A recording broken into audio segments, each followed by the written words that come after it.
Il y a une chose que beaucoup de personnes ne comprennent pas encore vraiment. Le monde financier ne fonctionne pas principalement sur les émotions. Il fonctionne sur la confiance. Et le problème avec la confiance, c'est qu'elle devient compliquée quand les informations sont floues. Parce qu'au final, quand une institution prête de l'argent à quelqu'un, elle ne vend pas seulement un service. Elle prend aussi un risque. Beaucoup de frustrations financières qu'on voit chez nous viennent souvent de là. Le manque de visibilité, le manque de traces, le manque d'informations fiables. Parce qu'il faut être honnête aussi,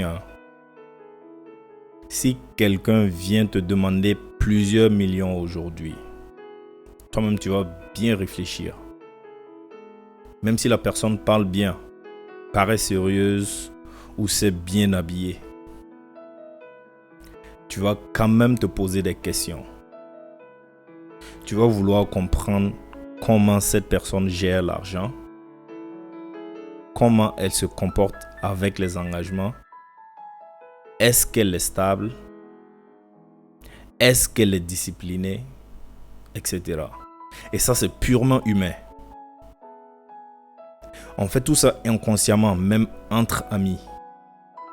Tu peux avoir un ami que tu aimes énormément, mais tu sais déjà intérieurement que si je lui prête cet argent-là, ça va devenir compliqué. Pourquoi? Parce qu'avec le temps, les comportements créent une réputation. C'est pareil avec les institutions. Aucune différence. Une institution ne peut pas lire dans ton cerveau. Elle ne peut pas deviner ton sérieux. Elle observe surtout les traces visibles. Malheureusement, je pense que beaucoup de personnes prennent ça personnellement sans comprendre la logique derrière. Parfois, les gens disent que les banques ne veulent pas les aider. Mais la réalité est souvent plus compliquée parce que les institutions financières vivent du contrôle du risque. Elles doivent essayer de comprendre qui rembourse, qui disparaît, qui est stable, etc. Et plus les informations sont floues, plus elles deviennent prudentes. C'est normal. Même toi dans ta vie personnelle, plus quelque chose est flou, plus tu hésites. Le monde financier fonctionne pareil. Et c'est là que j'ai commencé à comprendre pourquoi certains systèmes développés accordent autant d'importance aux historiques. Au début, certaines choses me semblaient presque excessives. Le fait que tes comportements, tes crédits, tes habitudes et certains comportements financiers puissent autant influencer certaines opportunités. Mais plus j'observais et plus je comprenais la logique. Le système essaye de réduire l'incertitude.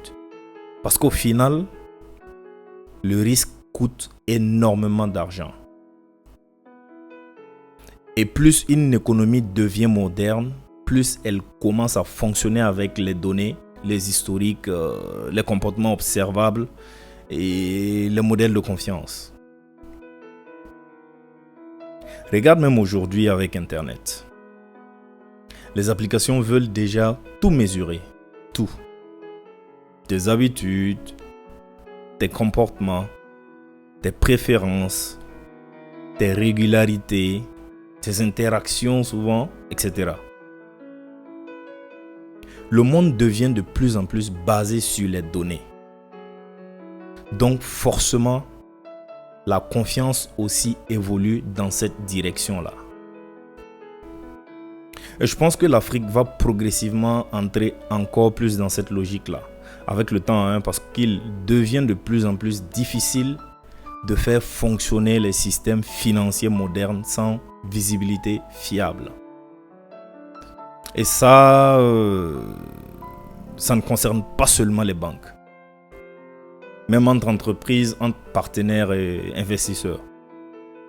Tout le monde cherche maintenant plus de visibilité, plus de cohérence, plus de prévisibilité, parce que l'incertitude coûte cher. Tu peux même avoir un entrepreneur très intelligent, mais comme tout tourne autour du cash et de l'informel, sa crédibilité économique devient difficile à mesurer. Donc forcément, certaines portes restent fermées. Et le plus intéressant, c'est que beaucoup de personnes pensent que les institutions financières regardent principalement le niveau d'argent, alors qu'en réalité, elles regardent surtout la stabilité. Parce qu'une personne extrêmement imprévisible financièrement devient stressante pour n'importe quel système. Même si elle gagne énormément de revenus. Tu peux voir quelqu'un gagner beaucoup pendant quelques mois, puis voir tout s'écrouler rapidement parce qu'il n'y avait aucune structure derrière, aucune discipline, aucune logique long terme, seulement des émotions. Et les émotions détruisent énormément de finances. Les économies modernes aiment les informations fiables. Elles aiment les comportements observables. Elles aiment réduire les zones de flou ou les zones floues. Et plus les zones floues diminuent, plus certaines opportunités deviennent possibles. Parfois, je me demande combien de personnes extrêmement capables sont actuellement limitées. Simplement parce que leur crédibilité financière reste difficile à voir clairement.